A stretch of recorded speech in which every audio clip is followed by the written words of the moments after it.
She breaks all your chest bone right here. They get me to the emergency room. I died the 8th time in the emergency room. Laid me in a room, and they just laid me in a room. And they didn't even try to hook me up to anything because I was too far gone. I have deceased on the door. Car begins to flip. I'm in the car. It flips. It hits a tree, and there's an explosion. Explodes. And next moment, I'm standing in front of a gate with, I presume, Jesus is standing in front of the gate with his arms folded. And he said one word. He said, "Depart." And I just fell. It was immediately a fall, and I went from utter light to pitch black. I'm free falling, and the hair on my legs I feel is burning off. My hair on my head is burning. I'm sweating profusely. I'm like, what? I'm burning up. But she comes over to me. She says, "I feel your neck. You have no pulse. Open your eyes. They're dilated. You're dead." Ladies and gentlemen, welcome to the Revival Lifestyle Podcast. We are on episode 171. And today's episode, listen, I have a little sneak peek on what's going to happen. I'm telling you guys, it is going to be incredible. I want every single one of you watching it till the end. Don't jump off early. Don't jump off in 10 minutes. I want you to watch this through the end, like the video, make sure that you comment down below. I also have some links I'm going to talk about towards the end that are very important that are going to be down below, which we'll talk about later. But I'm super excited to welcome all my guests, Pastor Glen Berteau. How are you doing today? Oh, Isaiah, I'm doing great. And let me just say this. I'm honored to be here, number one. Number two is I've watched you from the day you were saved. And that's what most people that are watching you now did not know you before. Yeah. But you got saved at our church. Yes. And then seeing your journey of where you're at today and seeing what God has done, I think we both can say with our lives to the people watching, don't underestimate where you're at right now. Because, you know, where you're at right now is not necessarily where God never leaves you where he finds you. Come on. I love that. He brings you. Yeah. And I want to say, just to open up, guys, this is so special for me. I'm already getting emotional, but this is so special for me because all of you guys have heard the story, the testimony. I shared it on Sid Roth, the whole story of getting saved and the church I was at and going to the altar. Most people might not realize it was at your church. Like I literally, guys, got saved at Pastor Glen Berteau's church. And to this day, 13 years later, I am a fruit of your ministry. Everywhere I travel, people that know you, I tell them, I'm a fruit of your ministry. The work you've put in, the time you've sowed, now it's the house church. At the time, it was Calvary Temple. I walked down in that church and got radically saved. My life has never been the same. Now the millions of people we're reaching is all a result, goes all the way back to your yes. And I was thinking about, you know, your yes, your dedication to ministry, all the years you've been serving the Lord. We're going to share some of that today. But I was thinking, man, the profound influence you've had on people. I'm just one story of all the people that you've reached, but my story then reaches all these other stories, and just the impact of your yes. I can't say thank you enough. I'm so grateful that you're on the show. This has been a long time coming. It's taken us 171 episodes to get him on here, but he said, hey, looks like you got some viewers now. We're going to get on. And so it was all in God's timing. It was all in God's timing. For those of you that missed the announcement, we've just transitioned out of our last home church, which is amazing. After 3 years, we are now officially a part of the house church in Modesto. I know you guys have a lot of house churches. So we're excited to be serving under Pastor Micah and Lindsay, and you are considered the global pastor, the founding pastor over all the churches, right? Because there's more than one. So why don't you share a little bit about that? I know you were at the time the senior pastor of the house church in Modesto, which is now, but now you're overseeing all the churches, and Pastor Micah, your son, is the pastor at the house. Right. And we'll discuss why and how that changed in a little bit here. That'll be amazing. It's a miracle, folks. So you really don't want to miss that. Yeah, but we have churches we have church in San Diego. We have a church by New Orleans, Slidell, Louisiana. We're in Fort Worth. We're in Modesto. We have maybe, I think, over 50 churches in India that we've helped out. Wow. We've got over 25 Bible colleges in Cambodia. Come on. And so we help people all over. We feed thousands and thousands of people. And probably over the last 25 years, there have been over $50 million of food and clothing we have poured into the city. So we're not the lights of the church, we're the lights of the world. Get out of your buildings and realize you've got to get out and touch people. So good. You're one of those. I'm one of those that somebody had to get out of the church to find me. We'll talk about that in a minute. But we got to get out of the church. There's too many people that's out there lost. So good. And they're not going to come to church. I remember a message you preached in 2011, the church has left the building. I'll never forget that message. And I do want to say one more thing before we jump into your testimony.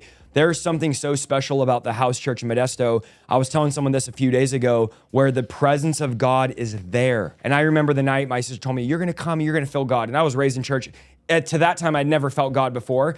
And I remember walking in and feeling the manifest presence of God in that building. I think most people don't realize there's a difference between God being everywhere and the manifest presence of God actually dwelling somewhere. And so I remember that night feeling it, but then just now that we're back at the house church after 13 years, I was just there a few weeks ago and you were preaching, and I just told my wife, the presence of God is here. I mean, it's so strong, it's so prevalent. And then people were getting on stage saying, I was right there when God touched me, audibly spoke. I was right there. I know there's many stories like that, but I want to later in the episode talk about, hosting the presence of God and how it's been that way for so many years in Modesto, because it's very special. I've now preached in over 500 churches, and very few places you go where there's a special touch of God where you just go, God is in this room. It's a very special thing. In the house Modesto, it's there. And we're not here to promote it and be like, come to the house, which you should, but there's just something special there. There's something God has done there. But I would love to start with kind of just sharing some of your testimony of how you even got saved and became a pastor and started in the ministry. Well, I think it's a miracle, like some of the people watching, that it's a miracle that they're even listening to this, which I never thought in the past they would ever listen to any kind of broadcast like this. But I was raised Catholic, as some of my Catholic friends are watching, and brought up that way. It was in South Louisiana. So when I watch Swamp People, I'm looking for my relatives. So when I look at that, I'm trying to find out, there's my uncle right there catching an alligator. So that's my family is in the area. I was born in New Orleans. So I was born in Mardi Gras. And everybody down in South Louisiana, a lot of Catholics are down, a lot of Catholic churches. Okay. They even had bumper stickers, funny, but they had bumper stickers on cars in Louisiana that said, if you can't find Jesus, look for his mother. Wow. So, of course, we prayed to Mary, had a Mary prayer.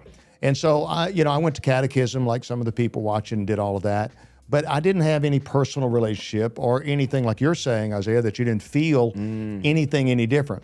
And my whole family, no one was, as we would know, be a Christian or be saved. Grew up in a home where everybody drank, everybody smoked, no one was saved. Uncles, aunts, mom and dad, sister, cousins, grandparents, nobody was saved. I never saw a Bible. I never read a Bible. I didn't know a story. I'm in college, didn't even know who David and Goliath was. Wow. I didn't know who Samson was. I think the error that some of us that are believers now, and we're saved now, or you've been raised in church, we think everybody listens, or some of the unsaved people listen to Christian music, and they've got an understanding of. No, they don't. I wasn't listening to Christian music. I don't want to hear Christian music. I don't want to hear a preacher to tell me that I've got sin and I'm wrong and all that stuff. Look, he doesn't know the way I was raised. I was raised this way, so this is the way I saw my family. They get drunk, they smoke, they get in fights, they curse each other out, they wake up, drink Bloody Marys in the morning. That's what they do. So you grow up that way, and this is the way you live. And my dad always, of course, down in South Louisiana, you got LSU down there. Football is huge in Louisiana, like a lot of places. It's huge. And so I'd see my dad sit there, love sports, love football and all that. Now, I wasn't the biggest guy, but I was the fastest guy. And I think because I was scared. When you're scared, you can run. Yeah, it's amazing how fast you can run when you have fear. And so I was one of the faster guys, but I was not that big, but I could run. And so, but I knew that it was something my dad liked, so I said, I'm going to play this because I'm trying to get my dad's attention. So I started playing in the fourth grade, started playing football. And I played all those years. Then all the English bands came over. You had Cream, and you had the Who, and you had the Beatles, you had the Rolling Stones, you had all these people. And so I said, I want to play the guitar. So seventh grade, I started playing the guitar. So I could play by ear, I could hear chords, I could listen to the radio and play the song, and eventually got that good. And then picked up on playing Jimi Hendrix stuff. I even had a wig, I had a fro. Wow. There's a white guy with a fro. I had a fro with a psychedelic vest. I'd play the guitar behind my neck. So I played football, and I played music is what I did coming up. So I went up through high school, and when I got going into my senior year, my dad was laid off we lived in Baton Rouge because he got a job at the plants in Baton Rouge, one of the chemical plants. So I grew up in Baton Rouge, and I was playing football there at a school called the Broadmoor Buccaneers. Okay. And the Bucks had a big ship cannon, a real cannon that would shoot every time you made a touchdown. Well, when I was a senior, I was averaging 2 touchdowns a game, at least 2 touchdowns a game. And so they started calling me Boom Boom. So Boom Boom, going off. Boom Boom Berteau leads the Bucks. Boom Boom. So a lot of people don't even know my name. They know Boom Boom is what they know. So when we went into my senior year, my dad lost his job, and my dad was one like all of us. We want our kids to go to college. My dad didn't have the money to send me to college. So I'm saying I've got to help out my family And the only way I can do that maybe is to try to get a scholarship. So I go into my senior year, and I was with the purpose of getting a scholarship and getting college offers or whatever. Ended up being an All-American. I was All-Southern. I was one of 5 of the best players in the state. So I was recruited all around. I had scholarship offers to go play at different places. I ended up getting a Sports Illustrated, and on the cover back then of Sports Illustrated was a sportsman's magazine that you look at. And on the cover was a guy named Terry Bradshaw. Okay. Terry Bradshaw had the blonde bomber from Louisiana Tech University in Ruston, Louisiana. That's in North Louisiana. And he had a picture of him like this in his uniform and had Terry Bradshaw, #1 draft choice. And I'm like, we just got it. My dad's showing me this, said, hey, son, there's a guy from Louisiana that's the #1 draft choice, Terry Bradshaw. 2 hours later after the magazine, I get a phone call. I pick it up and said, is Boom Boom there? I said, well, who's this? He said, it's Terry Bradshaw. So I said, yes, sir. I said, what do you like? He said, I understand you're a good ball player. He said, I'd like you to come up this weekend and visit. I'm like, Dad, this Terry Bradshaw, the guy on the cover of the book. You want to go up there and go? He goes, yeah, let's go.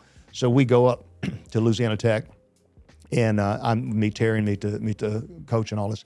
And I don't know why, but it's about 4. It's a good ways from where I was raised. But I don't know.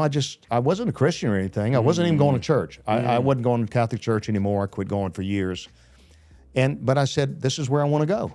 And I wanted to sign there. And one reason was, sadly, that I wanted to get away from my parents in a sense, because I got all the stuff that was going on, the arguing and cursing and the dysfunction. Then again, I don't know any family that's dysfunctional, but just about every family is dysfunctional, but this was pretty bad. So I signed a 4-year scholarship, pay for my books, school, everything like that. I go. And so as I go up there, I'm kind of one of the top athletes in the state, and I'm going to that school. So people knew my name in Louisiana because I was one of 5 of the best players. Okay. So when I get there, a guy named Denny Duran, who also signed a scholarship at Louisiana Tech, wanted to meet me and comes up to me.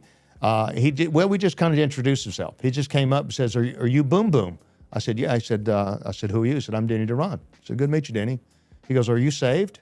Wow, now, just like that. Yeah, you got to understand, Denny now is a Pentecostal preacher's kid. Okay. From Shreveport, Louisiana. His daddy is a Pentecostal preacher, so he's saved when he's 5 years of age. Come on. He's one of these raised. Some of you know out there watching, they're saved all their life, you know. Yep.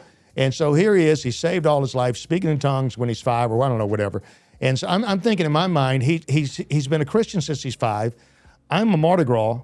I raised at Mardi Gras, and he's talking. I'm thinking, what can God deliver a guy at 5? Wow. What, a pack of M&Ms, quart of Kool-Aid? Yeah. What can God deliver this kid of? You know, he hadn't seen life yet. He hadn't experienced anything. You got to get out and go see and test all this stuff. And so he says to me, he said, are you saved? And I said, from what? I had no idea what he's talking about. And then he goes, well, are you born again? I said, I'm Catholic. Yeah. Catholics know, that's what we say. We say, I'm Catholic. He goes, well, have you confessed with your mouth and believed in your heart? I'm like, I'm Roman Catholic. I didn't know what to say. Wow. And I said, are you a preacher or something? He said, yeah. I said, well, I'm not. I said, I'm not raised the way you've been raised. I said, you need to leave me alone. Well, what happened is God laid me on his heart. This is the guy that I need to get. This is going to be the kingpin. This is going to be the guy that I've got to go after. So he would now come down to my room, my dorm room. We had dormitories, and football players were on the same dorm, live in the same floor of the dormitory. So all the football players were on the same floor. He'd come down to my room all the way from the other side, and he'd come down to witness to me. And I'd go down from my room and go tell him a dirty joke because I knew that irritated him, and he's irritating me. It wasn't having any kind of effect on me at all. And he did that all year long, and I did it all year long. And so what happened is I ended up starting as a freshman. I started as a freshman. I was the most outstanding back as a freshman. I started 4 years. So I kind of had some clout in a sense with the upperclassmen that I was a starter. And so I kind of was with the sophomores and the freshmen, I was kind of a leader guy. Okay. And so I'm the lost guy.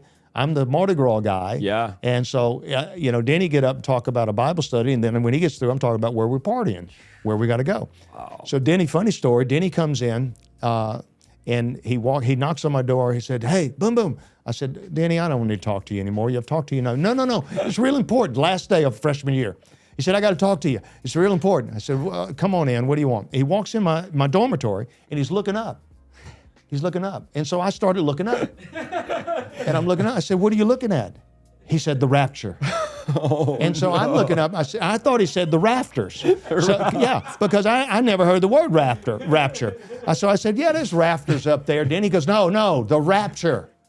I made the mistake of asking this Pentecostal preacher kid what the rapture was. So immediately he gets in a stance like this and points. He said, well, that's when Jesus is going to appear in the clouds, and in a twinkling of an eye that the clouds will open up, and all of those that are saved are going to be caught up with him. And those that are not, you're going to burn, baby, you're going to burn. Do you want to get saved? Come now. Wow. He does this whole thing like this. And I'm like, wow, he really believes this.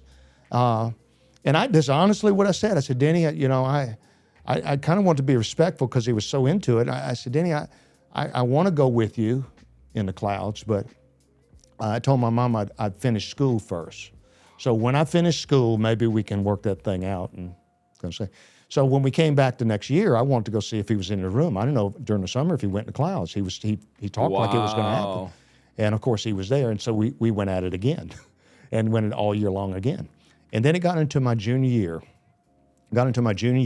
And he would have these Bible studies, and he would have about 10 people would show up at the Bible study, and then I would have the parties, and everybody go to the parties.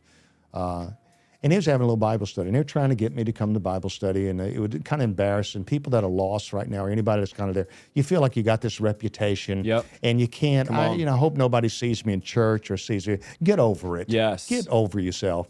And so I ended up, this is what he said. This is what he said to me, Isaiah. He said, I want you to come. I said, I don't want to go to your stupid thing. I'm not going to your stupid Bible study. He goes, if you come one time, I'll never ask you to go again. Now, let me just tell all you folks here, one time. Tell somebody one time. That's my story. Just one time, and never go again. And I felt it was a pretty good deal. I'll take that deal, and then you quit bothering me. I quit bothering you. I said, okay. It only takes one time. So I go to a little Bible study. It's now 25 people, and a lot of my friends, and they're going to this thing called Splash Day, which is in Galveston, Texas, and that's where it's basically spring break. Okay. I'm the leader of 25 football players going down, and I'm the head that set it up. And we're going down in 5 cars or whatever like this. This is on a Friday. This is happening, his Bible study is on Wednesday. So I go ahead and I go to it, and then he gets all excited. He's all excited, and he starts preaching to me.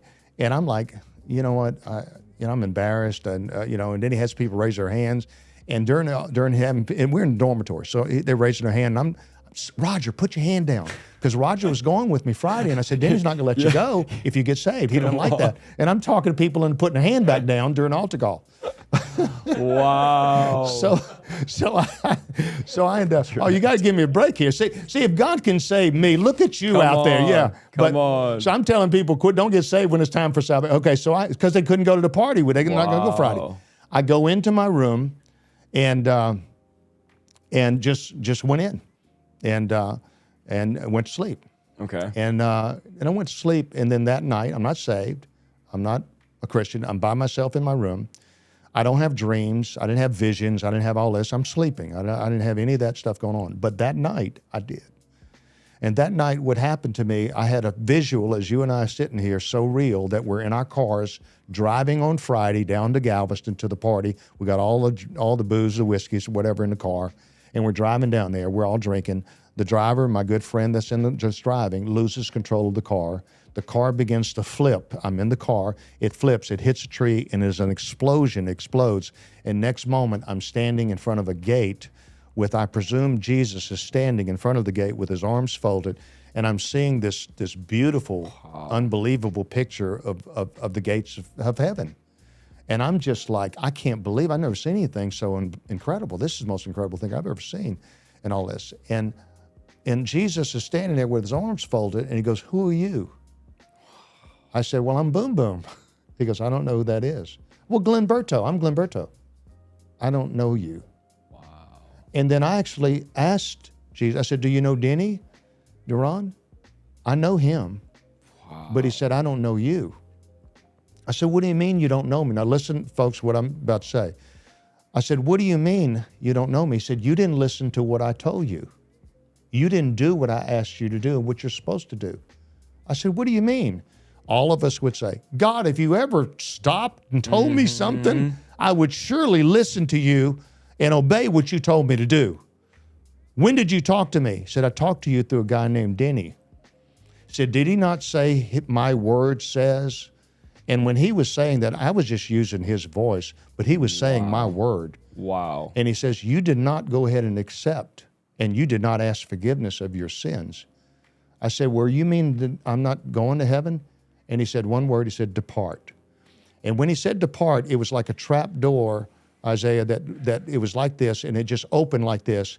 And I just fell. It was immediately a fall, and I went from utter light to pitch black, where you can't see movement, you can't see anything. I remember doing this in front of my face to see something, you could see nothing. I'm looking down, I don't see anything, and I start feeling heat, and I feel something burning. Now, hell has no light. There's no light in hell, so the fire is black. There's only light in heaven, so there's total darkness. So you don't understand darkness of hell is not like, oh, we see a fire, there's fire burn. No, you don't see it. I'm free falling, and the hair on my legs I feel is burning off. My hair on my head is burning. I'm sweating profusely. I'm like, what? I'm burning up. And as I fall, I'm at a place where I can't hardly take it anymore. And all of a sudden I wake up in my bed. And when I wake up in my bed, I just pitch black in my room, and I'm like, where am I? Oh, I'm in my bed, but I feel wet. My hair is wet. I feel, my shirt is all wet. I go over to my light, and then I go over to my little mirror we had in the dorm rooms, and I looked at my face, and I had sweat. My hair was sopping wet with sweat. My shirt was sopping wet with sweat. I had heat burns up on my cheek that was red, that like something hit it like this, and it went up my face. And the first thing I said, there's a hell, and I'm going there. And that's the first time in my life I've said that. Because see, all of us that are party animals here, we think hell is a party place. We think I get more of the stuff that I really want to do, but that my flesh desires, so I'll get an unbelievable amount of that. And you don't realize, it's a barbecue, and you're going to be on it. And so I realized hell was real for the first time is what I said, but it still didn't change me. Wow. It's amazing. Even after that encounter, you didn't change. I didn't know, no, and didn't say anything. Then all of a sudden the next day, Denny comes to talk to me, and he comes to talk to me, and I had that in my mind. And what I think here, let me inject this, Isaiah. I think what people don't understand when you're talking to lost people, the reason that you have to witness to them is you have to put truth in their mind, in their spirit. That's why we have to share truth to them, share truth about salvation, share truth about your life about change, share truth about you have to have forgiveness to go to heaven. Share the truth. You say, well, then their face doesn't change. It doesn't matter about you're not talking to their face. You're not dealing with the expressions on their face. And what was happening to me is that I was in bed, I didn't tell you this, but in bed, and at night, when I'm trying to go to sleep, I'd hear Denny's voice. Have you confessed with your mouth and believed in your heart? Do you know what? Your life can change. You know what? God's got a better life for you. I thought he had some kind of ESP or something. How is he able to talk to me? What that was is the Holy Spirit. Another word for the Holy Spirit is recall. I'm going to recall truth to you. So how are we going to get a lost world saved if they've never heard anything and we're not speaking to them? So I don't care how they react when I'm talking to them. I just want to put the truth there, and the Holy Spirit says, thank you, I'll take it from here. Wow. And I'll go ahead and recall what you say to them, because you got a story, and every story, the devil can't take that away from you. That's your story. You can either believe it or don't believe it. It's my story. I know it's real. You can't take that from me.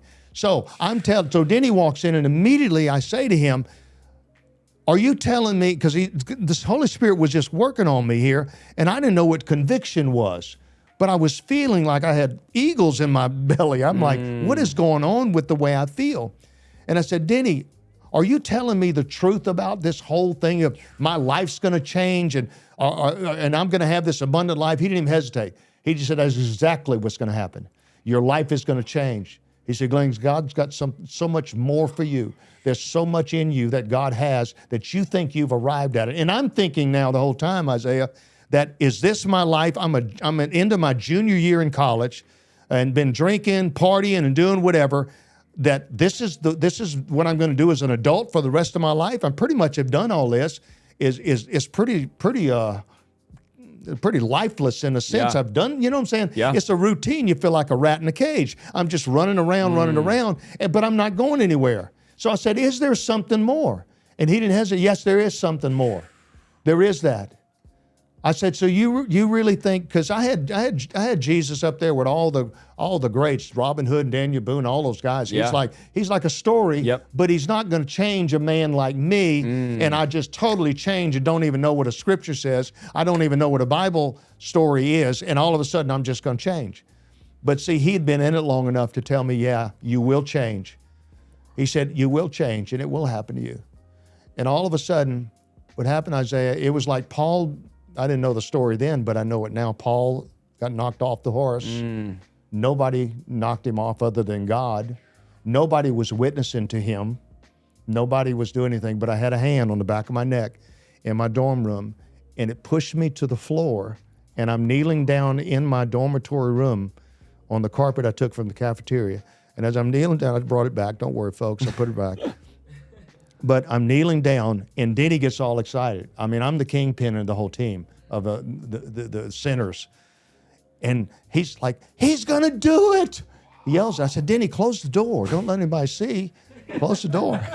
So he closed the door, and it's just Denny and I in there, and I'm kneeling down, and he's so excited because I'm the worst of the bunch. Yeah. And he goes, go ahead and pray. Our Father who art in heaven. No, you know another prayer? Hail Mary, full of grace, the Lord. No, you know another prayer. I said, no, I didn't memorize that other one back years ago.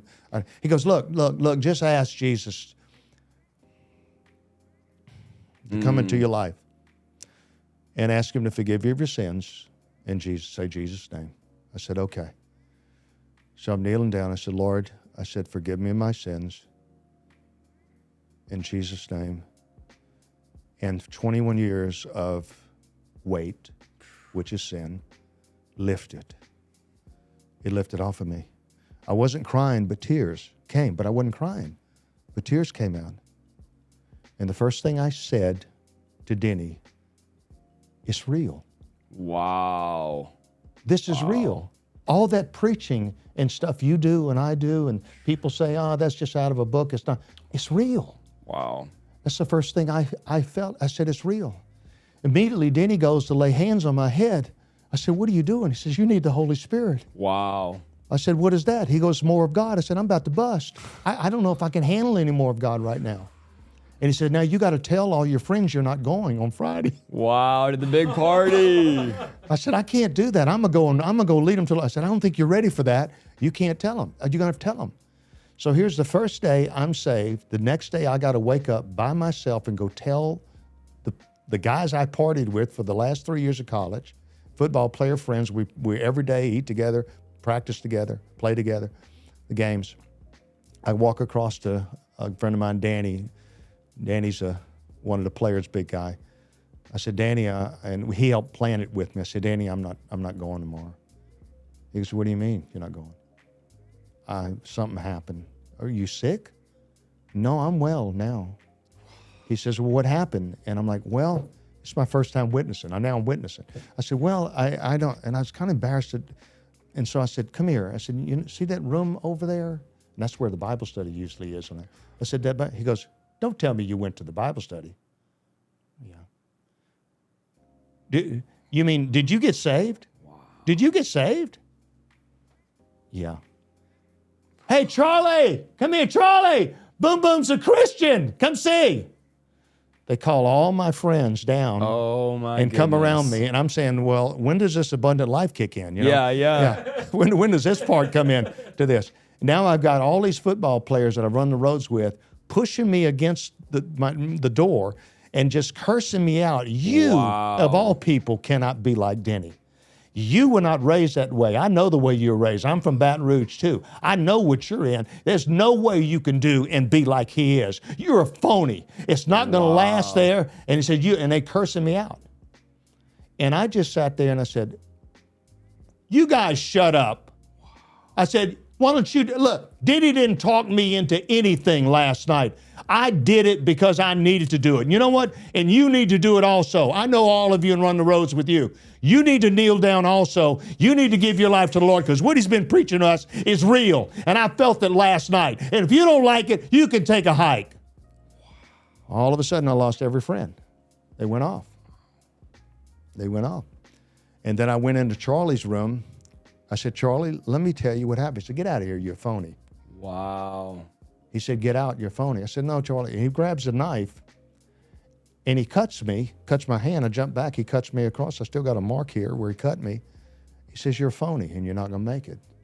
He said, you can't be like him. You're not raised away. I'm from Baton Rouge. I know the way you're raised. You can't change. So I'm telling the people here that are in my situation that you'll never change. You were raised this way. It's all in your fiber. This is the way your generations have been, your mama, then your grandparents and your great-grandparents, and it's always been the same thing there. It's time you break the cycle. It's time you lay a new legacy down. My kids today, now Isaiah, thank me because they know my family, and they say, thank you, Dad, for accepting Jesus. You've changed the legacy of our whole family, and now I'm praying for my grandchildren to get the Holy Spirit in a church now, and they're sitting every Sunday in a church because I made a decision. You don't understand, folks, what it changes not only in your life, but how it changes every aspect of everything you come in contact with. Your life changes forever. It's not on an installment plan where 10 years, all of a sudden I start living right. You become a new creation and a new creature. Yes. My mind changed. Isaiah, I didn't say one curse word. I hadn't said it in over 50 years now. I haven't had one drink over 50 years now. I did all of that. It was just part of my language, part of what you do, part of what you drink, part of the party and all that stuff. It stopped immediately. I became a whole new creation, a whole new creature. I wasn't the same person. I didn't think the same. I ended up getting smarter. It's like my eyes were open to see things that were clearer. I had greater discernment, and then I had a desire to read the Word. I wanted to find out about David. I wanted to find out these guys, and I'd read this stuff of how can this kid, 17 years old, who majored in slingshot, kill this giant. I don't know how that happened here. I got some amazing here. Who's this guy Samson here? Wow, let me read. And I'm reading this like a kid. I'm like, this is the most incredible book I've ever seen. And I've just studied it and studied it. Now I got 3 masters in it. Come on. Because I wanted to learn everything there was. I didn't care about my textbooks much. But boy, that Bible has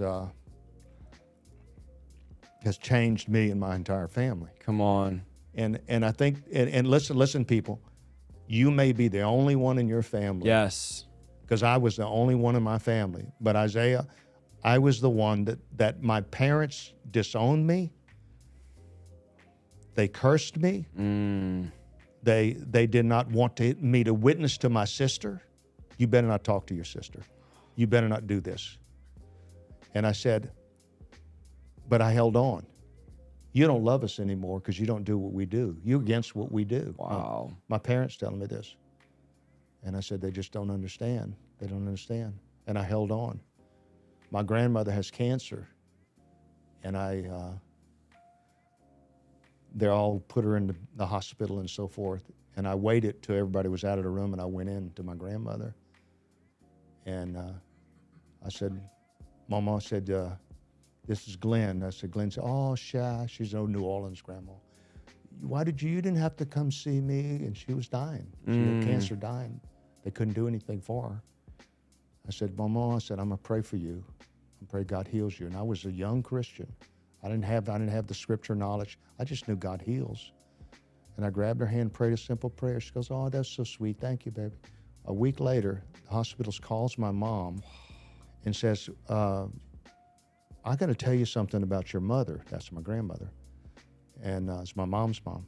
And she said, we can't find any cancer in her, and she can come home from the hospital. Come on. So all my uncles and aunts and parents get there, and they saying, we told you that was the best hospital in New Orleans. That hospital, a bunch of doctors, and they're in my grandmother's room. I wasn't there, but they're in my grandmother's room. Mom, Mom, glad we put you here. This was we knew this was the best doctors they have in the area there. She let them talk a while. My grandmother, who wasn't saved, wow, not saved. She goes, no, Sha, that's not what happened.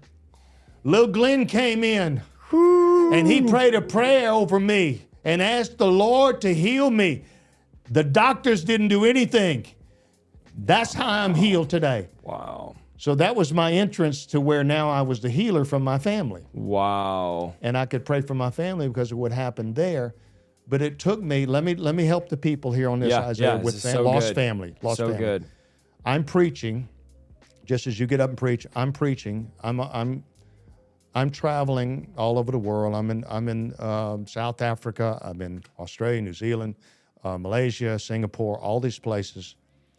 And I get to an altar call, and the devil would tell me, your own family's not even saved. What do you think you're doing over here? And why you don't even know the names of these people. You can't even win your mom and dad. And I've seen hundreds of thousands of people saved, but my mom and dad and my sister still were not saved. And I said, they have to get saved. And at the kitchen table, my sister passed away at 33 of ovarian cancer, but she was saved. I led her to the Lord. She was filled with Spirit, just beautiful, and she went to heaven. And I remember at her funeral, I'm in a Catholic church because they were Catholic. They were there, but she was saved, Spirit-filled. And I prayed for and I looked up and I said, Linda, I was always bigger than you, older than you, faster than you. I was always stronger than you, and I did everything better. I beat you in everything. I said, but you finally beat me, didn't you? Come on. You finally won, huh? You finally beat me there. I said, I'll see you soon. Then at a kitchen table, my dad's 80 years old, and they always just said, we're good people. My mom was 78, and I said, I'm not leaving until you pray with me. And I'd been witnessing to them the scripture that says God will give you your family. He didn't say he'd give it to you in a week after you're saved or a year after you're saved. So I'm telling the people, hold on. Yes. Hold on. And at 80 and 78, I'm at the kitchen table, and I said, you want to be with Linda and I, my sister and I? Because we're going to be in heaven, but you hadn't prayed it. We're good people. I don't want to hear about it. I said, I've done death row where the guy that killed 2 people is better than the one that killed 5. He feels he's a good person. I said, you can't judge it by that. You're going to have to do what Linda and I did, my sister and I did. I want you with us as a family. And I prayed with them at the kitchen table. I said, I'm not leaving until you do this. And I prayed with them. So I led my family to the Lord. And this is an encouragement to all of you that see me. There's no doubt, there's no question they're going to get saved. They'll get saved. No, you keep believing. Yes. You keep holding on.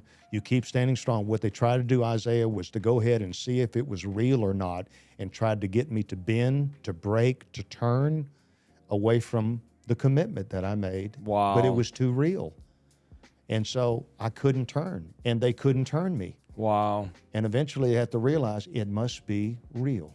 Incredible. Wow, what a story. Oh my goodness. I'm fired up. I'm over here getting emotional and then laughing.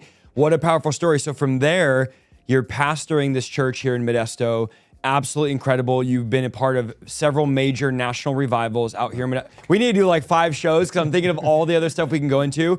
But a couple years ago, something radical and dramatic. And in fact, the title of this video is going to be something like He Died and Came Back to Life. So we're going to talk about that and transition here. But you're part of this church. You're pastoring. Your senior pastoring was, at the time, was Calvary Temple. Then it became the House Church in Modesto. Yeah. I get saved there in 2011. But a few years ago, something dramatic happens to you. Let's go into that and share some of that story. And the reason I changed it, Isaiah, to the house, because God told me that we're going to have different churches in other cities.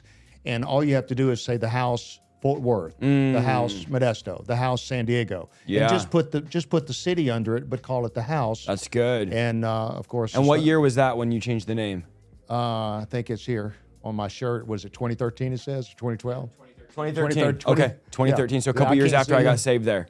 A couple years after I got saved there. So it just changed over. That's all it was a name, because we were going to have churches in different parts of the country and stuff. And you were already traveling for years. You get saved. You're in the ministry. You've traveled all over the world preaching. And even as you're pastoring, you're traveling, preaching, doing conferences, all of that. What happened to you a few years ago that changed everything? Well, what happened a few years ago, November 11th in 2019, I preach on a Sunday. I've got video of me preaching, and I'm as alive as can be. I'm running around on the stage. I'm dancing. I'm preaching. I got video and showing it. Where I'm just as healthy as can be. Yeah. I was playing racquetball. I was as healthy as can be. And then my wife has a Monday night prayer meeting. We were running probably 1,000 people on Monday nights before COVID and all that stuff hit. Okay. And so on Monday night, sometimes because I'd preach so much on Sunday and a bunch of services, I'd be tired and I'd say, let me rest tonight. And she'd say, okay. But it just so happened it was her prayer team was going to do a birthday party for her, a pre-birthday party for her. And so she's telling me to come. I said, no, I don't want to go. Then my secretary calls me and says, no, you need to go. We're doing something for your wife. You got to come. That was the only reason I went, or my wife would have come home from prayer meeting and found me dead sitting in a lounge chair. I'd have been dead. So I go up, and as I go up with her, the church is a large place, and so her party was like in the fellowship hall, so you have to drive around the church and park over there. And then this is the back of the church over here. So we're in the lounge in the back of the church, and we're sitting there before we go over to the birthday party. We'd have to drive over there. So I go walk out, and I go sit in the car. She's about a minute after me. When she gets in the car, my head is back on the seat like this, and there's just no movement. My eyes are closed, and I'm not breathing. She's like, come on, Glenn, quit playing around. Wake up, let's go. We got to go over to the party. Well, she doesn't know that I'm dead. Wow. In the parking lot of the church. Parking lot of church, which easily, Isaiah, could have happened driving on the interstate from Ripon. Easily could have happened where killed both of us rolling in a car, because a difference for those of you who don't understand, heart attack, I've had that too. You feel the pain. Okay. My shoulder hurts. You feel your chest burning. It could be that. You feel something. Okay. Cardiac arrest is, I'm talking to you, dead. Wow. It's a light switch. It's an electrical thing. Okay. So it's immediate, just like that football player for the Bills that we saw on TV. He was standing there, fell. That was a cardiac. That was a cardiac arrest. Okay. So it's an instant. You don't feel anything. You don't know. It's just, I'm talking to you, dead. It's that quick.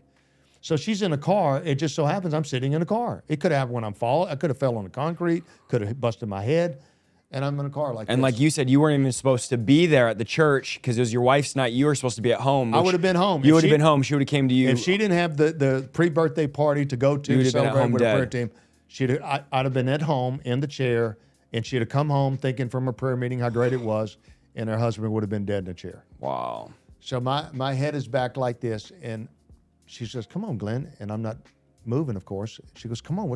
Then she gets out of the car. She comes around the car and starts shaking me. She said, what's wrong? What's wrong with you? And I'm not moving at all. Then we have like here's these little miracles here. There's a lady named Penny who is a nurse practitioner who always works late and never is able to come early. Okay. And doesn't come. The only reason she came is because it was my wife's birthday party that they were going to do a pre-birthday party. She ends up parking on the wrong place. She thought the birthday party was in the place where we were, but it was on the other side. But it was the right place because it was 2 places away from where my car was that she pulls in. She jumps out of the car and she says, you're walking in. This is her story that she told us. She's walking in, and as she's walking in, she hears my wife say, Glenn, wake up. Glenn, wake up. And she says this, Penny says, the Lord said, you go help Pastor. He needs your help. You can help him. So she comes over to me. She says, I feel your neck. You have no pulse. I open your eyes. They're dilated. You're dead. And I knew immediately you had a cardiac arrest. So I said, Debbie, let me take care of it. She pulls me out of the car, lays me on the concrete. My feet are still on the front seat of the car. We did a reenactment on the 700 Club, and she couldn't lift me up. She couldn't even do it. She goes, it was just supernatural for me to get you out of the car and put you on the concrete. When she put me on the concrete, she goes, I had to break your chest bone, which anybody in the medical field knows. You got to do that to massage the heart. So she breaks all your chest bone right here so she can massage. And usually you don't go as long as what she did. She goes for 5 minutes by herself. Now, at this time, Isaiah, we have now hundreds of people showing up. All from the prayer meeting? From the prayer meeting. It's a prayer meeting night. So we got people that are parking in the parking lot, and they got a circle around me, and the whole church is gathering. And the first thing that one of our head prayer people went to my wife, who is traumatized right now. She doesn't know what to do. They came and they were holding her. Says, Debbie, it's a spirit of death. Let's pray against the spirit of death. And what's the first key we see Jesus going to hell getting? Death, hell, and the grave. We got 3 keys, but we got death. When you pray about something, people, the first thing you pray about, quit praying about all these other things. The root of your situation, the root of what's happening in our society, the root of what's happening with I'm confused, I don't know what I am, is a spirit of death, is what it is. Get to the root of that's what it is. So they start praying against the spirit of death. I'm on the ground. Of course, I'm out. I'm gone. I'm not thinking anything, hearing anything. I know nothing. She starts going. And as she's going, you imagine doing this. She went 5 minutes, she said, and said, the Lord said, take your hands off of him. She goes, so I took my hands off of you, and what you did something I've never seen in 25 years. You opened your eyes, threw your hands up, and said, oh God, and went back dead again. I said, well, Penny, have you ever seen that? She said, no, you don't have a pulse. You have no pulse. I said, well, what did you think happened? What did the Lord tell you? He said, he told me your spirit went back in your body. Don't stop. Don't stop. And don't let anybody stop. So she goes 10 more minutes. So 15 minutes before the paramedics come. She's going 15 minutes now. Now, anybody in the medical field that's watching knows they don't even go that long. They'll call it. They'll call it. He's gone. Let it go. The paramedics come, and she stayed there because she was like, we didn't know she was over a 20-year cardiac arrest nurse. Oh my goodness. I wasn't even supposed to be at the church that night. She's from Canada and looked for a job in the United States, and Modesto was the place that she chose. Wow. It goes back, the story, it just gets crazy. And so what happens, the paramedics come, and they go ahead and start working on me. They went 10 more minutes. So 15, which they don't go 15 minutes and deal with 15, but Penny would not let them stop. And she was kind of the authority there because of her background, else they would have stopped. The captain says, stop, let him go 3 times. And Penny says, no, do not stop. So they kept going. They got like a little bleep, a little pulse thing 7 times when I was on the ground. Finally, they got a little pulse, and as you know, the church is right across from Memorial Hospital. So it's like you can see, folks, you can see the hospital from our church that's right across the street. They get me to the emergency room, and I died the 8th time in the emergency room. I'm dead there. Ironically, 8 in the Bible means resurrection. Wow. 8 means new birth, new beginning. So they laid me in a room, and they just laid me in a room. And they didn't even try to hook me up to anything because I was too far gone. And on a Glasgow coma scale, which is, anybody in the medical field knows that a 3 means you're brain dead or totally, tremendously brain damaged. Okay. And so I'm at a place where they don't want to hook me up. It's too much time to hook me up. He's not savable. He's done. I have deceased on the door. Wow. Then here's another side story, folks. Then there's a guy named Juan who's a travel nurse. And he happened to be working from Fresno, which is 2 hours from Modesto. He's driving 2 hours up, driving 2 hours back, and he's asking God, why do you have me doing this? Can you give me something closer? So he's working in the emergency room that night, and he sees my name on the door. Well, what he would do is look in the room and see that nobody was there, and all I had was just like a little, blood pressure machine on me and something like that, but it wasn't hooked up to anything. That he went ahead and he would start singing worship songs to me by himself in my room. And he said, what would happen is your blood pressure machine would blink when I would sing to you and the presence of God came in the room. He said, then I'd have to leave, take care of some others. Then I'd come back to you, sing again, the same thing would happen. And he said, I would sing to him. So I met with him, Isaiah, and I said, Juan, do you know me? How do you know me from Fresno? He said, 10 years ago, you came to a church in Fresno, you preached, you gave an altar call. It was my first time in the church. I'm sitting in the back. You pointed to me out of all the people in the back and says, back there, you need to get right with God. You need to come to the altar right now. He said, that was me. And when I was at the altar, you were walking around, then you came back and looked at me and says, you're going to be a worship leader. He said, I'm a worship leader in my church in Fresno. Wow. And he said, you led me to the Lord. Wow. So I wasn't going to give up on you. And now 10 years later, he's singing worship over you in a hospital that you're literally dead in. Wow. Yeah. What I prophesied to him 10 years earlier, now he's singing. Unbelievable. As a worship leader over me. So what happens, they finally get me to intensive care. My wife has not seen me yet. They're thinking that they're working on me, and the doctor from our church, that's just excellent, goes in to see me for the first time an hour and a half to 2 hours later. When they walked in, I'd already turned blue. The doctor said, when they asked him on an interview, I saw his interview, they said, what did you think when you saw him? He said, well, as a believer, I think God can do miracles, but as a doctor, he's dead. I've seen it before. And there was really not much hope, really, what they can do. And so they eventually, another long story of how it happened here, where they hooked me up to everything and so forth. And so they put me on a ventilator, and they paralyzed me and put me in a coma. Okay, I don't remember anything or know anything or at all. I'm not aware of anything happening at all like this. But just for those of you to hang on here, I'm gonna let you know: can you hear when you're dead? And can you recognize people when you're dead? Okay, so this will be interesting for those of you to hang on to hear the rest of the story. And so as I'm in intensive care, I don't know anything. Of course, I'm gone. They hook me up, and you can see pictures of that there. So they basically keeping your body going. Okay. But if they shut it down, my heart is not working, my lungs don't work, my bladders are not working, my kidneys not working, nothing's working. So all they're doing is just keeping your body. And I think many times they do that for organ donation, if you're going to donate an organ, or just for your family to just say goodbye to you. Okay. So on the fourth day, something happened that was kind of miraculous. And my wife, of course, is traumatized. My whole family got there. My daughter is singing over me. Healing's coming now. Sickness has to bow at your name, at your name. Fear is losing ground. Freedom song is breaking out at your name, at your name.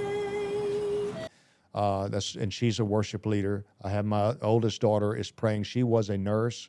She's praying over me. And then my son, Micah, who's a pastor now, he's there also. So the whole family came in. And it's a shock. I mean, and some people that's lost a loved one, it's a shock that it wasn't a prolonged thing. It's like Dad's great one day, he's dead the next day. And it's just like, what, you don't even know how to process that. And I know some people understand exactly what I'm saying. And so on the fourth day, on the third night, we'll say that my Denny, as always, we're like brothers. My wife calls Denny and says, Denny, I don't want to lose my husband. And Denny said, don't. Wow. And he said, just ask God for a miracle and stuff. Just ask him. So she prays that night, Isaiah, and she says, God, show me something. I need something. There's nothing. There's no motion, nothing. So what happens is 5 o'clock in the morning, she'll say, if she was here, she'd tell you the story. 5 o'clock in the morning, the Lord wakes her up and says, I'm the resurrection and the life. I'm the resurrection and the life. She wakes up, she gets kind of catching her bearings here, what's going on. She said, I'm the resurrection and life. That's what Jesus said to Lazarus, when Lazarus was in the grave. And he said, and that's John 11:25, is I'm the resurrection and the life. If you believe, though you die, you will live. So you couldn't get one scripture in the whole Bible that would fit my situation. Perfect. Yeah. So John 11:25, I'm the resurrection and life. If you believe, though you die, you will live. That's John 11:25. I died on 11:25. November 25th is when I died. That's when I had the cardiac. Then there's a picture. You'll see the picture here. This is the fourth day, this picture that you're looking at. You'll see, in all other pictures, my eyes are closed, never open, because I'm paralyzed in a coma. My head was turned opposite my wife that you see talking to me. My head turned back, which it's not supposed to. I'm paralyzed. And you can see my eyes opened a little bit in that picture. And it just told her, he's still there, don't stop praying. Although I don't remember it, I don't know anything at all that's going on. So I'm there, and on the seventh day, Isaiah, the doctor says, we've got to take the ventilator out. We just need to take it out. And So, pretty much when they pull a ventilator They just out, expect you to die. you're going to die. Yeah, that's your day, you're dying. So all of a sudden, now, and I've checked the timing of all this, so I've got this down. At the time the ventilator is going to be pulled out of my mouth, he's going to pronounce me dead. I'm in a whole movie. I'm in a dream vision. Okay. Okay. I'm trying to explain what it is. It's two different sounds you hear. You have a sound with your natural ear, but you have a sound with your spiritual ear. You know what I'm saying? Mm-hmm. Like at times when God speaks to you, it's not He's talking through these ears.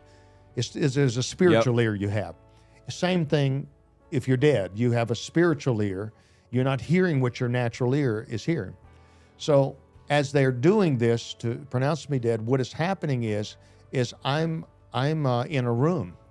All of a sudden, I'm sitting in a room like this, and as I'm sitting in a room, well, how you know you're in a room, Glenn? Because I saw the outline of a door, because there was a light apparently on the other side of the door, and I could see the crease that's shaped like a door, and there's a figure that's walking back and forth, and you can't see it because it's so dark, you couldn't see anything, but it blinks. It would blink like that and walk back and forth, and it looked kind of bent over. And it's the feeling is, I think most people were like it could be dark, but somebody's in this room. There's a bunch of people. I felt the room was full. Nobody's talking, and everybody's trying to figure out what's going on like me. And this thing is walking back and forth. What I realized, later, that was a spirit of death. And here it was, they were praying as soon as I was on the ground at the church against the spirit of death, although I didn't know that they were doing that, but I'm in the room of death now. And I'm sitting there, and that thing's going back and forth. Now, I'm from Louisiana where they have hurricanes, tornadoes. So the sound of these things, when you ever hear them, are so powerful. And so I'm start hearing like a hurricane in the distance. I'm sitting in the room, and I'm hearing this noise of this storm coming that's just this powerful, earth-shaking thing coming. As it's getting closer and closer, I end up hearing it's people's voices. As it got closer, Isaiah, I hear my wife praying. I hear the pastors. I know them by name. I hear people I know around the world that are praying for me. They're all saying and chanting the same thing. Death, you can't have him. Death, you've got to let him go. God's not through with him.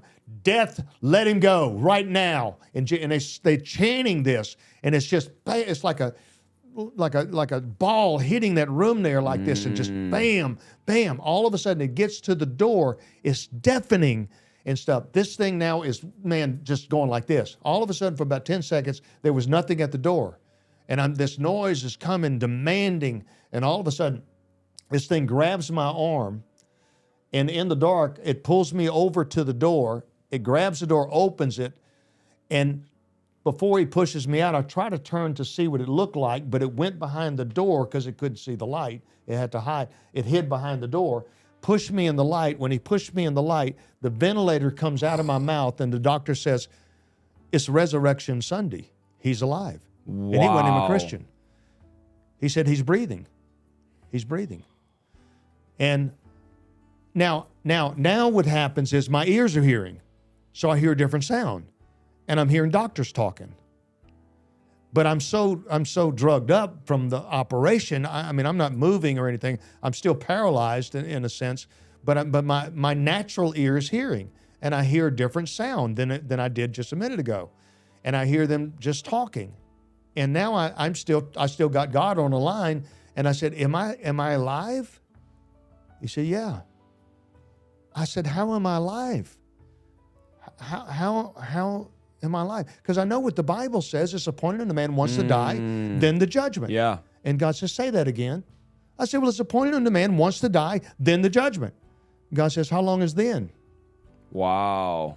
You ask your son to mow the front yard, mow the backyard, then you're going to have dinner. What time's dinner? I don't know how long it's going to be. So it's not a time. Then it's not an exact time. I said, but how was I able to come out of that room of death? How was I able to come out of that? He said, come on, Glenn, you know the Bible. This is God. I said, I know, but what do you mean? He said, okay, let's take one example. And I'm having this conversation, and I'm not up yet. I'm not even awake. They don't know. And I said, he said, okay, take the 7 sons of Sceva. He said, what did the demon say? What did the devil say? He said, Jesus I know, Paul I know, who are you? Yes. And then God said to me, he said, Glenn, most of the church are who are yous. He said, devil doesn't know their name. There's no authority in their life. It was only authority that can speak to death to get death away. Wow. That's why Jesus, remember, cleared the room, Isaiah, and said, you don't believe? I got to get you out of the room because you're going to affect the authority to be able to deal with this. See, folks, you got to understand something. Your friends you surround yourself with at a time where you can't pray for yourself like I couldn't pray for me. Oh, I have authority, but I couldn't do it. Wow. I needed people with authority around me to pray and to stand against death because that's the only thing death listens to. So good. So Jesus, I know, Paul, but you guys that don't serve, you come every once in a while. Go you ahead. don't give. You don't do anything to help. You're not supporting the church here. Yep. You don't do anything to inspire people. You've not brought one person to the church at all. You ask for a miracle. Death doesn't maybe listen to you. You don't have the authority to push that away. It's good. You know? And so what happened is it was a shock to everybody. But then doctor says, but he's got brain damage. And now I didn't know the whole time they've been talking about all this. So they came into the room and the whole family was there, and now I'm hearing. And the doctor says, Glenn, what city are you in? And I'm like, what city are you in? He goes, where were you born? I said, where were you born? Why are you asking me stupid? I don't feel good. Why are you asking me stupid questions? I think he's okay. He's smart aleck, you know. He's still funny, you know. And it was kind of like I didn't feel real good, and I'm like, I don't want to talk right now. But to them, I didn't know if to them that was like a miracle. Yeah. And I even my son came over, and I kind of remember we were going to go to a game, and I said, what was the score that the Saints game we were going to go to? Did they? Wow. And they're like, we. This is shocking, you know. It's shocking because they said if he's alive, he's going to be bedridden, be on a feeding tube. And then when I came out of it, I realized I had 2 ports coming out of my chest for dialysis. I needed a kidney transplant because my kidneys didn't work, and I had a catheter. My bladder didn't work, and then I was in tremendous pain, and you know, God healed every aspect. 3 weeks later, a doctor says, I don't know how, but your kidneys are healed. Wow. He said, your kidneys are healed. You don't need a kidney transplant. And then my bladder just started working immediately. And it's, I think people, Isaiah, have to understand how blessed when you say you only have today. And how blessed you are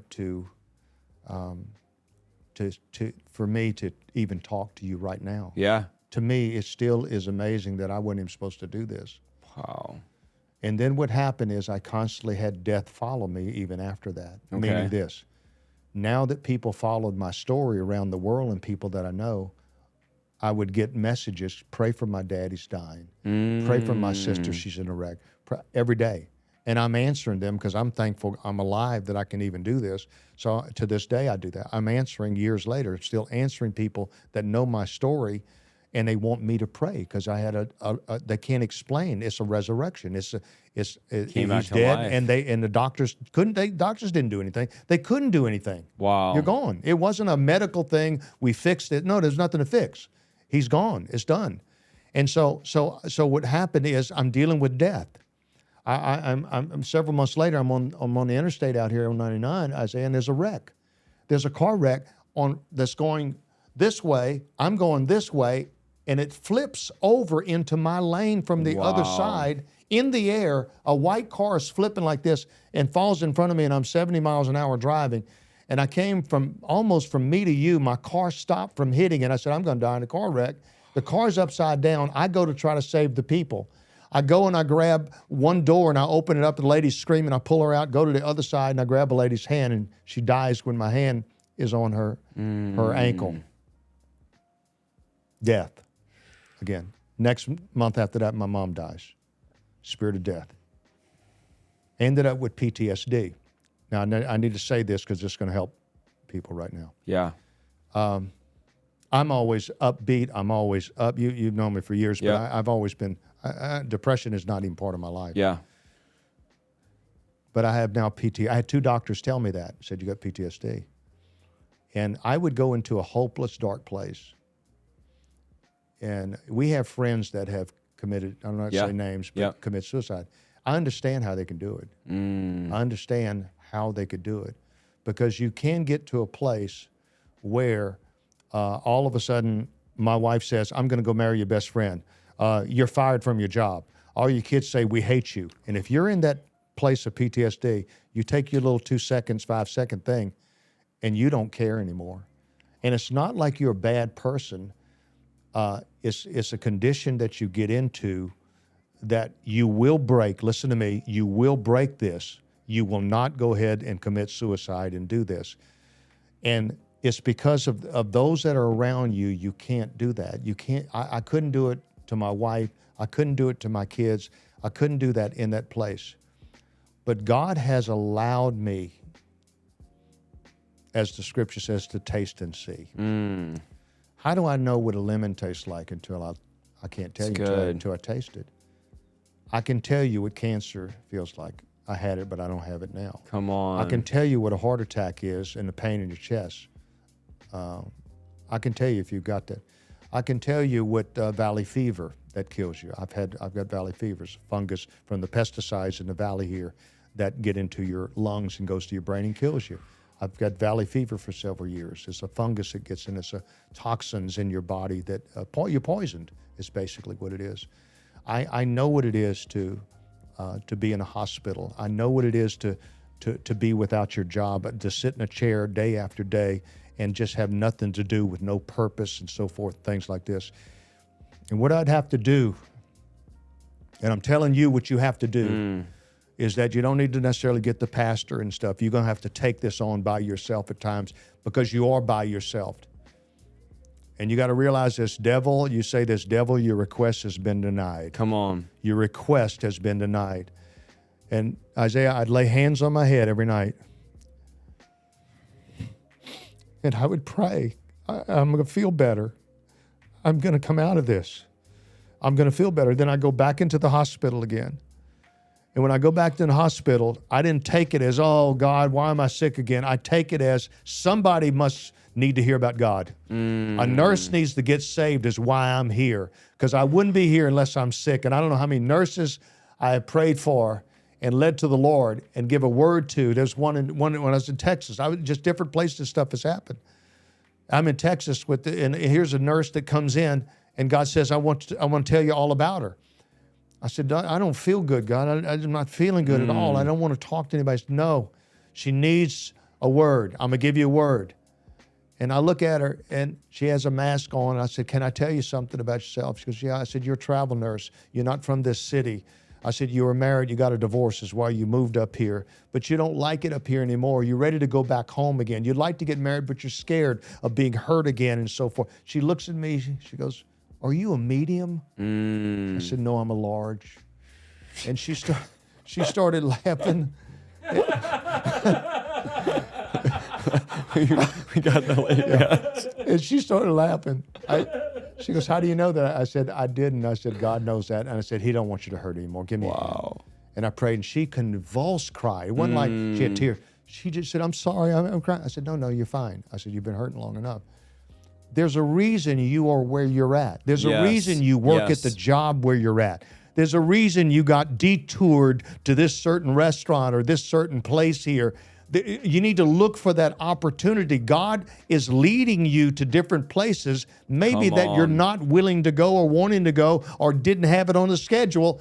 He has a schedule for you to be the light of the world and share with people your story. Come on. So if you don't have a story, take the one I just said and say, there was a guy I just saw named Glen Berteau. You can't believe what happened to him. Died 8 times. Tell him. Died 8 times. Died 8 times. And I'm here right now. What a testimony. And there's a book actually I wanted to talk about here. This is such a major question. When I was looking at this book, so many people are disappointed because they prayed for a family member that was in your situation and the family member died. Right. They prayed for a friend that had cancer and the friend didn't get healed, and you've been healed of cancer. You're like you said, your kidneys were healed, your bladder was healed. You literally came back to life. Right. You died 8 times. Over and over again, the healing power of God has touched your life. But there's a question people have: why am I not healed? Why hasn't God healed me? We know it's God's divine promise. There's a lot of cessationists that will say, well, God doesn't heal because someone didn't get healed. And we know we don't ever take our situation and use that to dictate the word of God. We let the word of God dictate our situation. Yeah. But there's a lot of people watching this right now. It's Monday night. You're watching your sickened body. You've been in our prayer calls. You've been to the house church Modesto. You've had hands laid on you. People have prayed over and over again, and you're still not healed. And you actually wrote a book which answers incredible that question, why am I not healed? I have the book right here. I'm going to put it in the description. A reason why I want to talk about this book is because there's so many people out there that don't know how to answer this question. And in fact, I get asked this all the time. Isaiah, how come if God divinely heals, I haven't been healed? Why isn't God hearing my prayer? So talk to me, what made you want to write this book? And maybe just give us a little sneak peek about what's in this book and what inspired you to write a book, Why Am I Not Healed? Well, you know, the thing that we don't realize is that there are 17 hindrances. We think it's a lack of faith. If you just have the faith, no, that's only one. Wow. There's a bunch more that you don't know in Scripture of why you're not healed. I wrote this book. Ironically, I wrote it before the cardiac arrest. I wrote it, sent it into press. But the reason I wrote it, Isaiah, because I think it's a question, like you said, and if you're in churches and you're in, it's confusing. The person right over here got healed, and I didn't get healed. I don't know why did I not get healed? So I don't know if you can ever give the exact, this is exactly what God means. But I tell you what, other than the Bible, this would be something I would get, because we all deal with sickness and illness. And then again, what happened is I wrote the book, and before it went to press, they were going to print it, I died. I had a cardiac arrest. That was the time I had the cardiac arrest. So I'm writing about miracles, and I died. And so if you held it up after I died, it wouldn't sell real well. Get Glen Berteau's new book. He died last week. You will die too. You know, it's not going to help you a whole lot. So when I came back, of course, I said, no, they said, we're going to print it. We got to print it. I said, no, we got one more chapter on a resurrection story, and that's in the back. My whole family wrote on that. I've got all the healing scriptures that I've quoted. But what I didn't know, Isaiah, is that I wrote a book that I thought it was going to be for you guys and everybody else, but it was for me. I wrote my own book of what I needed for my own miracle. Wow. And this was for me. So this is something that definitely you need to get more information, because it is a confusing question. Yeah. Why am I doing? Now, I'm 4 years out, and I still battle. I think it's a constant battle is what it is. You know, there is a spirit of infirmity. Yeah. It's a spirit. Yeah, there's a spirit. And you know what? We've got to learn that the most powerful thing we have, weapon that we have, is the Word of God. Come on. So I would every night, I'm laying hands on my head, and I am rebuking it, and I'm taking authority over it, and I'm speaking a word over me. I wake up, the same thing. Listen, folks, I'm waking up still just as bad. So do I quit? No, I'm not quitting. Come on. I'm in a fight. I'm in a war, and I'm going to have a story to tell, and I keep praying for me. I'm still doing that still today. I don't need somebody else. I know the same God as my pastor. I just kind of call on him. I'm going to get my the scriptures, so they got pages of scriptures in there of healing. You quote that and tell the devil, tell the spirit of infirmity, tell that death spirit to get out of your family. Call your kids that are lost home by using the Word of God and not complaining and crying about it, but use spiritual weaponry rather than just the natural things you have, and start quoting. Your mouth is a sword. Come on. You know, when the Bible says in Revelation, out of his mouth came what? A double-edged sword. What that means is this is a twice spoken word. What that means is when I read it in the Bible, that's a once spoken word. When I say it, It's a twice spoken word. Come on. It's a double-edged sword. Word. And when I say it, what you got to understand, it's just as powerful as the day Jesus spoke it. So good. So good. Guys, you need to get this. Again, this answers so many questions. I cannot wait to get into this. He brought this to me and I said, hey, we need to talk about this on the show. I'm going to read it, but I want to tell my whole audience to get it because it has so much work goes into these books and putting them together, and it's to train and equip the church. And so I want you guys to get it. And there's another book. I don't know if this might one, but even better, but A Heart on Fire. This is a revival book. Talk about you wrote this actually while you were sick. I'm working on a book right now and I'm not sick and I'm being lazy going, I got to go to coach my daughter's softball. I want to go do this. And I'm being distracted from what I should be writing my book, but you were actually writing this about revival while you were dealing through some of the sickness that came after you got resurrected. So maybe just talk to us a little bit about this book and why you wrote it. God, there was another book I had to write. I was writing. But I didn't write anything. I was feeling so bad. I'm trying to recover and so forth. And God says, you need to write a book on revival. And not necessarily revival coming down, but revival coming out. Come on. Revival is inside of us. It doesn't come down, let's pray for revival. No. It's in you. Yes. This is going to tell you where to find it. So you have unsaved family members. You got to read this. You want to see something happen in your family, in your church, in your city. Get this for your pastor is what you need to do. But this was something that is what I live for. I'm here to populate heaven and depopulate hell. So good. So this is what I want to do. I tell people, church is not for people that are scared to go to hell. Church is for people that's already been there. And so this book here, I wrote it when I was sick, and God kind of rebuked me. I said, I don't feel real good. I don't feel good. God, I don't feel like writing right now. He says, Paul didn't feel good writing the New Testament either. He's in prison getting beaten and he's writing chapters. Wow. Get in there and start writing. I said, what are you going to write? He said, write on personal revival. And this is something that will light you up. It'll just set a fire to you. So good. I love that. I love that. Incredible, guys. What an amazing show this has been. This really, I feel like, is like a legacy piece that we're filming here today, that you being here in the studio, God's reconnecting all the dots. The fact that you're here is a miracle, that what you've been through, there's so much more for you still to do. God is moving, and I'm so excited to just be a part of your legacy, to be your fruit, to be part of the fruit that you've labored out here in Modesto. My sister invited me 13 years ago, said, you'll feel God, just show up one time. And I told my sister, I'll go one time, but then I'm not going anymore. Don't bug me. And I even told my girlfriend that night, it was a Wednesday night, I said, we're going to go tonight, and then I'm not going to ever come back to church again. We're just going to get her off our back. And my grandma at the time, every time I'd go over there, she'd say, do you still want to be a preacher? And I would literally leave my grandma's house, tell my girlfriend, yeah, my grandma's kind of crazy. She thinks I'm going to be a preacher. And at the time I was getting hired as a deputy out in San Joaquin County. And I just never imagined I'd ever go to church again, be involved in God.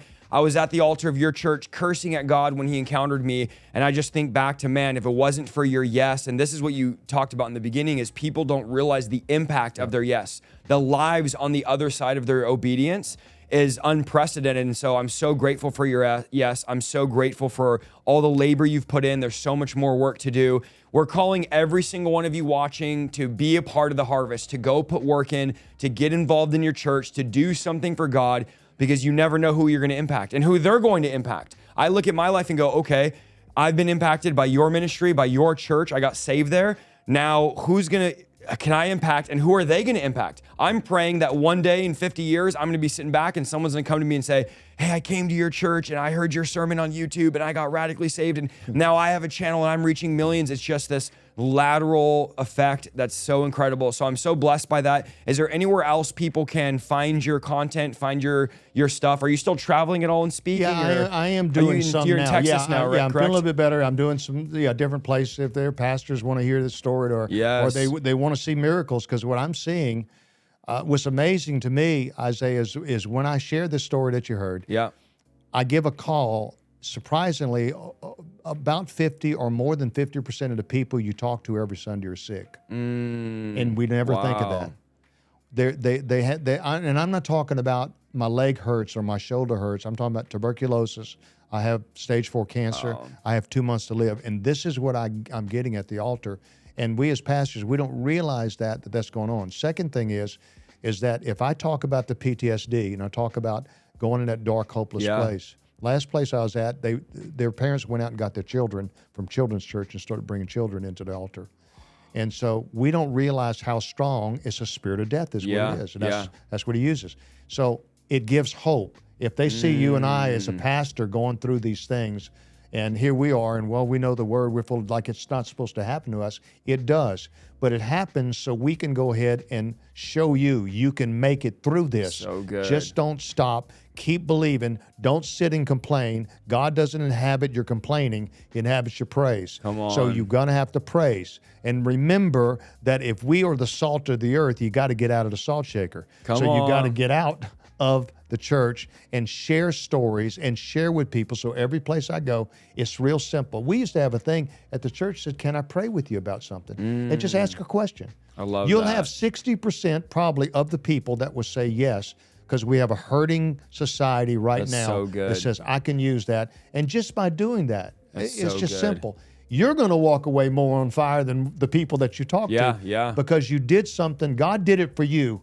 I got to share somebody. I can't keep that in my life. So I've got to good. go and convey that to somebody. So good. Amazing. Guys, what an incredible show. I'm beyond, it exceeded far above my expectation. I know God is doing a new thing in you guys. I want you to make sure you check out his ministry. I'll have all your links down below. I'll link his Instagram, his YouTube, all of that. Just an amazing time. And hey, listen, I'll see you at the house church in Modesto. I'm out here, guys. I've been sharing it on my Instagram story. Some people are coming up to me. I saw you're going to the house now. And so very excited for what God is doing. Pastor Glen Berteau, thank you so much for being on today. Thank Appreciate you, man. Awesome. Bless you guys. Take care.